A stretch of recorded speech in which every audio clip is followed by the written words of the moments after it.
നമസ്കാരം, ഞാൻ ഡോക്ടർ ഷിംന അസീസ്. ജനുവരി 12, 2026 തൊട്ട് കേരളത്തിൽ മലപ്പുറം, കോഴിക്കോട് ജില്ലകളിൽ കൂടി നൽകി തുടങ്ങിയിരിക്കുന്ന ജാപ്പനീസ് എൻകെഫലൈറ്റിസ് വാക്സിനേഷനെ കുറിച്ച് സംസാരിക്കാൻ വേണ്ടിയാണ് ഇങ്ങ് ദൂരെ ബീഹാറിൽ നിന്നും നിങ്ങളുടെ മുന്നിൽ എത്തിയിട്ടുള്ളത്.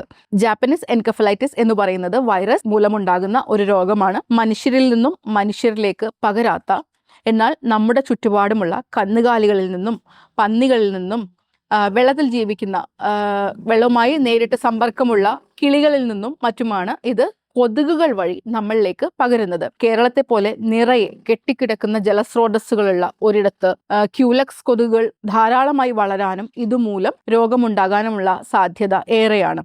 ഇതിൽ നിന്നുമുള്ള രക്ഷ എന്ന് പറയുന്നത് തീർച്ചയായും വാക്സിനും അതോടൊപ്പം കൊതുകുകളിൽ നിന്നും രക്ഷ തേടാനുള്ള മാർഗങ്ങൾ കൃത്യമായി സ്വീകരിക്കുക എന്നുള്ളതുമാണ്. ജാപ്പനീസ് എൻകെഫലൈറ്റിസ് ബാധിച്ച് മരിക്കുന്നവരിൽ 30% 15 വയസ്സിന് താഴെയുള്ള കുട്ടികളാണ്. ഇതിനാലാണ് സർക്കാർ 1 മുതൽ 15 വയസ്സ് വരെയുള്ള കുട്ടികൾക്ക് ഈ വാക്സിൻ നൽകണം എന്ന് പറയുന്നത്. ഈ രോഗത്തിന് പ്രതിവിധികളില്ല എന്ന് മാത്രമല്ല, രോഗം വന്നു കഴിഞ്ഞാൽ കുഞ്ഞ് മരിച്ചു പോകാനോ അതല്ലെങ്കിൽ സ്ഥിരമായ വൈകല്യങ്ങൾ ഉണ്ടാകാനുള്ള സാധ്യത വളരെ കൂടുതലാണ്.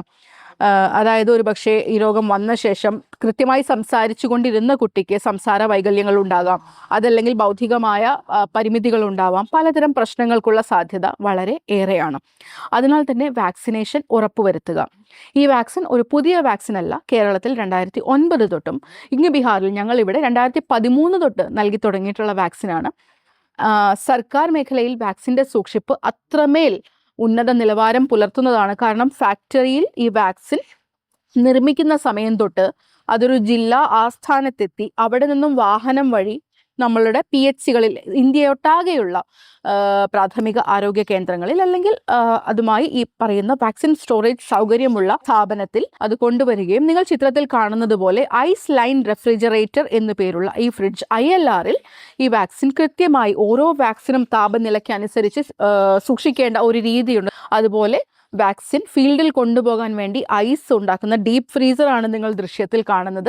അവിടെ ഐസ് വെക്കുന്നതിനും ഓരോന്നിനും ശാസ്ത്രീയമായ രീതികളുണ്ട്. സർക്കാർ മേഖലയിൽ അത്രമേൽ ശീത ശൃംഖല ശ്രദ്ധിച്ചുകൊണ്ട് കോൾഡ് ചെയിൻ മെയിൻ്റനൻസ് ചെയ്തുകൊണ്ടാണ് വാക്സിനുകൾ ഫീൽഡിലെത്തുന്നത്.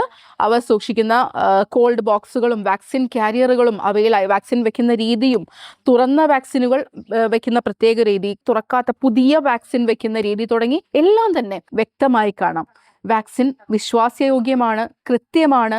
കുട്ടികൾക്ക് വലിയൊരു രോഗത്തിൽ നിന്നും, വലിയ ജാപ്പനീസ് എൻകെഫലൈറ്റിസ് ഉൾപ്പെടെ നമ്മൾ ആലോചിക്കുകയാണെങ്കിൽ 12 അതിഭീകരമായ രോഗങ്ങളിൽ നിന്നും രക്ഷപ്പെടാനുള്ള വാക്സിനുകൾ സർക്കാർ സൗജന്യമായി നൽകുന്നുണ്ട്. ആ അവസരം കൃത്യമായി വിനിയോഗിക്കുക. നമ്മുടെ കുഞ്ഞുങ്ങൾക്ക് വാക്സിൻ നൽകുക. കാരണം ഭാവി അവരാണ്, പ്രതീക്ഷയും അവർ തന്നെയാണ്. Thank you.